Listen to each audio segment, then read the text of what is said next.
Welcome to Set Free 24/7. My name is Robert, and I am so glad that you're here. Welcome, Heidi. Hi, I'm glad to be back with I you. mean, you are kind of my person. And you're my person. Oh. So now that we're through that feel-good moment, Everybody's applauding, so. we are here reading through the Bible in 1 year, and we are so glad that you're here with us. And we're reading through the Bible in the Message version, which for a lot of people gives them a fresh set of eyes on the text that they may have heard over and over. Or if you're brand new to the Bible, this is just a paraphrase of the Bible. It's going to sound different than anything else that you may have heard, but it does bring a richness and a meaning to some of the texts that we... Oh, absolutely. I've absolutely loved getting into the Message this way. And as always, the text that we're reading will be down in the comments if you would like to follow along in your favorite translation. But she's going to go ahead and start today, and it's chapter 4 in Matthew, verse 12 through 17. All right, let's go. This one is labeled Teaching and Healing, two things I really like. When Jesus got word that John had been arrested, he returned to Galilee. He moved from his hometown, Nazareth, to the lakeside village Capernaum, nestled at the base of the Zebulun and Naphtali hills. This move completed Isaiah's revelation. Land of Zebulun, land of Naphtali, road to the sea over Jordan, Galilee, crossroads for the nations. People sitting out their lives in the dark saw a huge light. Sitting in that dark, dark country of death, they watched the sun come up. This Isaiah prophesied revelation came to life in Galilee the moment Jesus started preaching. He picked up where John left off. Change your life. God's kingdom is here. Walking along the beach of Lake Galilee, Jesus saw two brothers, Simon, later called Peter, and Andrew. I'm going to stop there just for a second, just as an example of why I love this Message version. It says, walking along the beach of Lake Galilee, Jesus saw two brothers, and immediately your mind goes to a time when I just walked along the beach, whether maybe your toes were in the water or you feel the sand under your feet. But that's what he was doing. Yeah. And he's approaching these two men who were there fishing. And you can picture this, and it's just, I don't know. Yeah. All right, so he saw the two brothers, Simon and Andrew. They were fishing, throwing their nets into the lake. It was their regular work. Jesus said to them, "Come with me. I'll make a new kind of fisherman out of you. I'll show you how to catch men and women instead of perch and bass." They didn't ask questions, but simply dropped their nets and flowed. That's astonishing to me. How many of us are willing to do that? Like if some guy just On showed a up at my conviction. work today and said, "Hey, yeah, come follow me." Yes, but doesn't that speak volumes of Absolutely. Jesus? Because they said in appearance, he was nothing that stood out. He just blended in with any other person. But there was something about him that just Pulled you in. drew people in. A short distance down the beach, they came upon another pair of brothers, James and John, Zebedee's sons. These two were sitting in a boat with their father Zebedee, mending their fish nets. Jesus made the same offer to them, and they were just as quick to follow, abandoning boat and father. I can imagine he at this point was like, "Yo, I've got nets to mend here. Like, what are you doing? Yeah, he's not a young... Naughty boy, and get your butt back I in the know. boat." They were grown men. I know. Yeah, I know. Grown men, so that meant he was an old man that got ditched in his boat to mend the fish net so Yeah. they could continue to survive. You got this, Dad. Bye, Dad. From there, he went all over Galilee. He used synagogues for meeting places and taught people the truth of God. Ooh, he used the synagogues where all the educators went and And told taught truth. people how they worship. Yeah, Jesus brought the truth there. God's kingdom was his theme. Beginning right now, they were under God's government, a good government. He also healed people of their diseases and of the bad effects of their bad lives. Word got around the entire Roman province of Syria. People brought anybody with a sickness, whether mental, emotional, or physical. Jesus healed them, one and all. More and more people came, the momentum gathering. Besides those from Galilee, crowds came from the 10 towns across the lake, others up from Jerusalem and Judea, still others from across the Jordan. It's amazing. See, now I can't, man, to be an Old Testament group, but this is in that in between. To be there in that time would have been, ooh. And now I'm going to pick up in Acts, and we are reading Acts chapter 5, verse 1 through 16. But a man named Ananias, his wife Sapphira, conniving in this with him, sold a piece of land, secretly kept part of the price for himself, and then brought the rest to the apostles and made an offering of it. Peter said, Ananias, how did Satan get you to lie to the Holy Spirit and secretly keep back part of the price of the field? Before you sold it, it was all yours. And after you sold it, the money was yours to do with as you wished. So what got you to pull a trick like this? You didn't lie to men, but to God. Ananias, when he heard those words, fell down dead. That put the fear of God into everyone who heard of it. The younger men went right to work and wrapped him up and then carried him out and buried him. No more than 3 hours later, his wife, knowing nothing of what had happened, came in. Peter said, Tell me, were you given this price for your field? Yes, she said, that is the price. Peter responded, What's going on here, that you connived to conspire against the spirit of the master? The men who buried your husband are at the door, and you're next. No sooner were the words out of his mouth than she also fell down, dead. When the young men returned, they found her body. They carried her out and buried her beside her husband. By this time, the whole church, and in fact everyone who had heard of these things, had a healthy respect for God. They knew God was not to be trifled with. Through the work of the apostles, many God signs were set up among the people. Many wonderful things were done. They all met regularly and in remarkable harmony on the temple porch named after Solomon. But even though people admired them a lot, outsiders were wary about joining them. On the other hand, those who put their trust in the Master were added right and left, men and women both. They even carried the sick into the streets and laid them on stretchers and bedrolls, hoping that they would be touched by Peter's shadow when he walked by. They came from the villages surrounding Jerusalem, throngs of them bringing the sick and bedeviled, and they were all healed. Now there is a pause moment in here, and it has to do with the beginning part with Ananias and Sapphira. I'm interested because I just listened to Lisa Harper talk about this, so I have some thoughts I'm excited to share. So hypocrisy, it says, this is the first jarring note in the narration of the history of the church in Acts. Until now, it's been an action-packed, heroic history. There's been opposition, but it's been opposition from without, the wicked against the good. But the Ananias and Sapphira incident takes place within the church. To us, this couple's sin might not seem so terribly bad.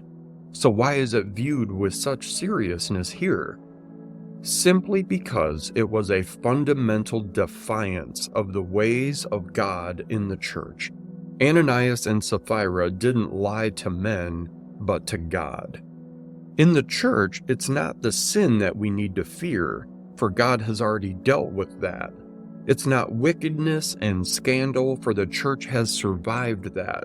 It's the lie of Ananias of which we need warning, appearing to have an external righteousness that we don't possess internally, which is nothing other than hypocrisy. What I find interesting about this, after listening to Lisa Harper, she said that this is such a familiar story, and our assumption is they dropped dead, cast away from God, and there they went. But she said, think of all the other people in the Bible. Think of Peter. He denied God over and over and over. Did he go to hell? No, he did. Look at Adam and Eve. They did the one thing they were told not to do. They were punished. They were banished from this perfect and beautiful place. David was a rapist and a murderer. And Solomon the wisest man in all the world, but he's got a pretty colorful and awful past too. Yes. Ananias and Sapphira were likely, yes, they were used as an example, and the penalty was really, really, really harsh. But she goes, why do we assume that meant that they went to hell? Why would we think that? She goes, Moses striking the rock out of anger and his severe punishment for that, but it didn't mean he went to hell. Right. The church needed this example of the seriousness of this.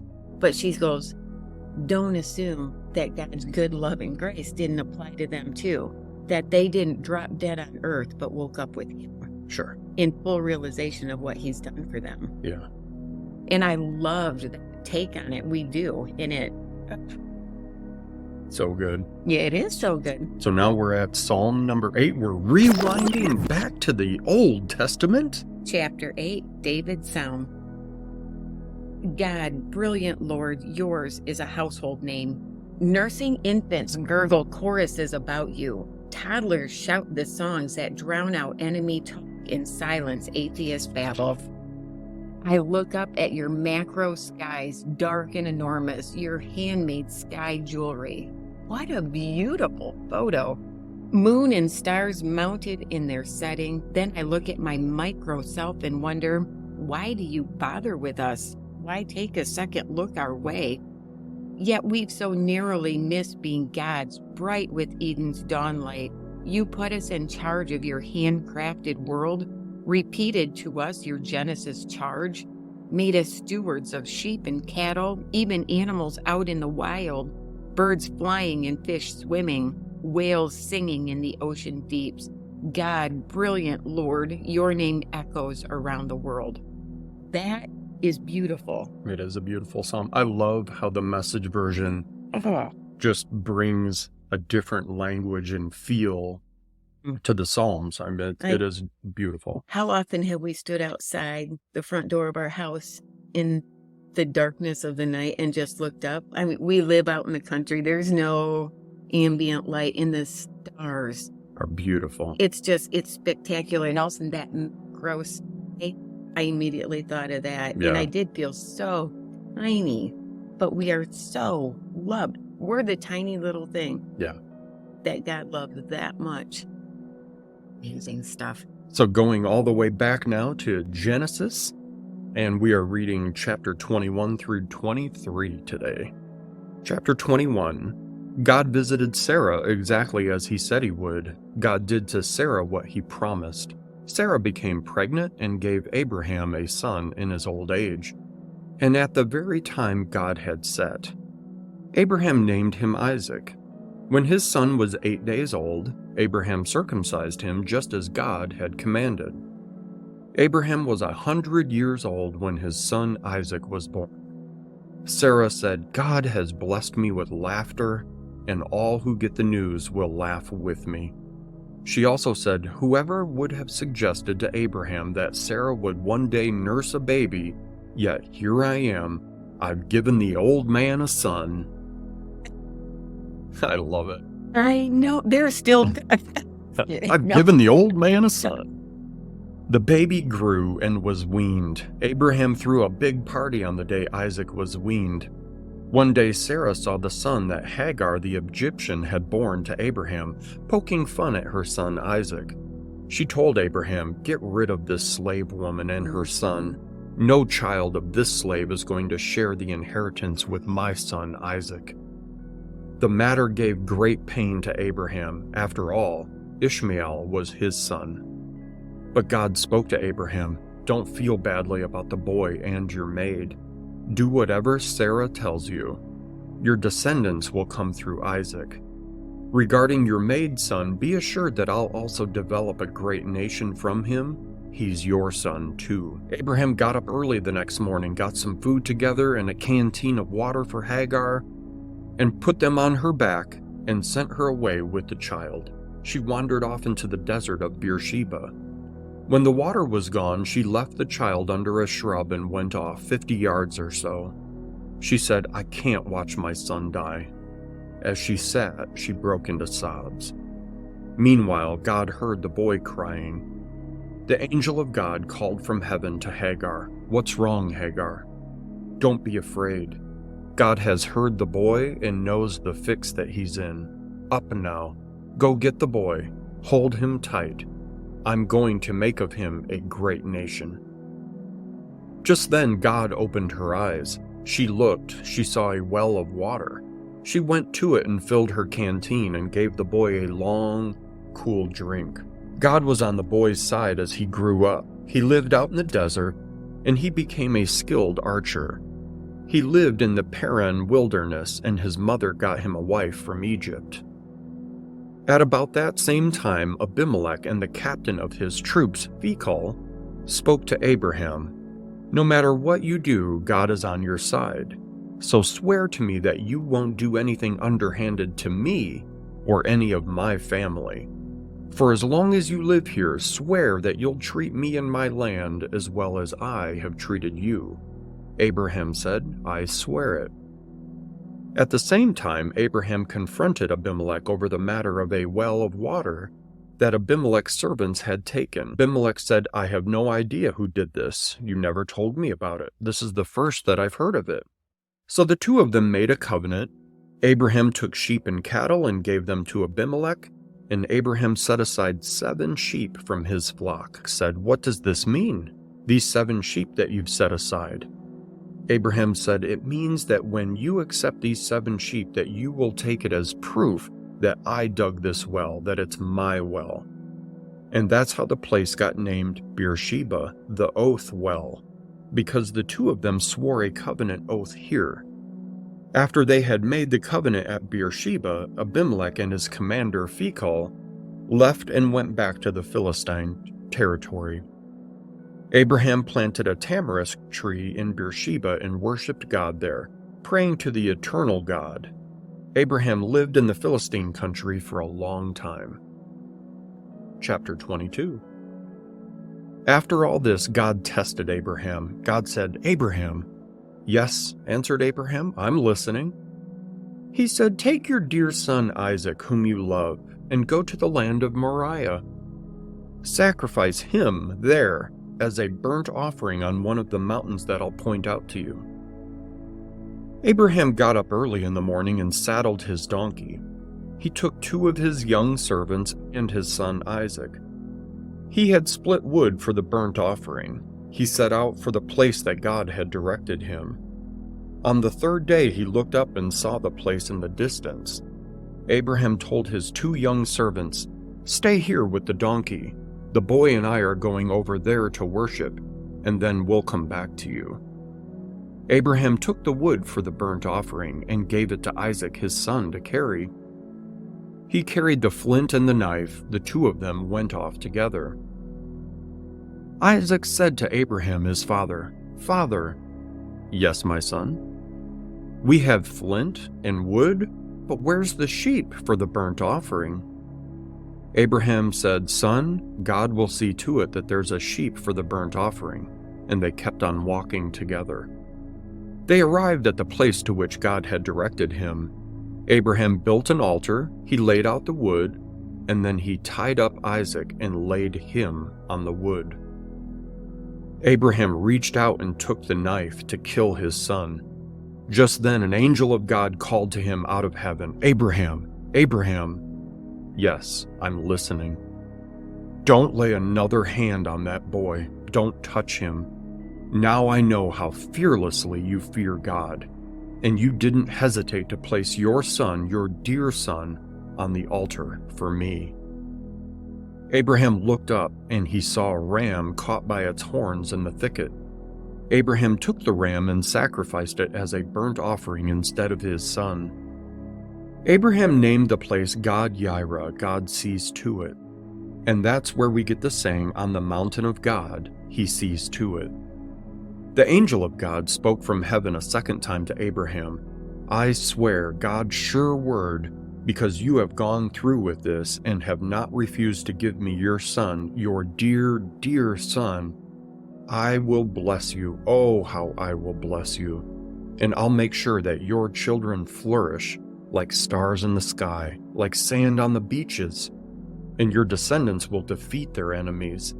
All nations on earth will find themselves blessed through your descendants because you obeyed me." Then Abraham went back to his young servants. They got things together and returned to Beersheba. Abraham settled down in Beersheba. And after all of this, Abraham got the news: "Your brother Nahor is a father.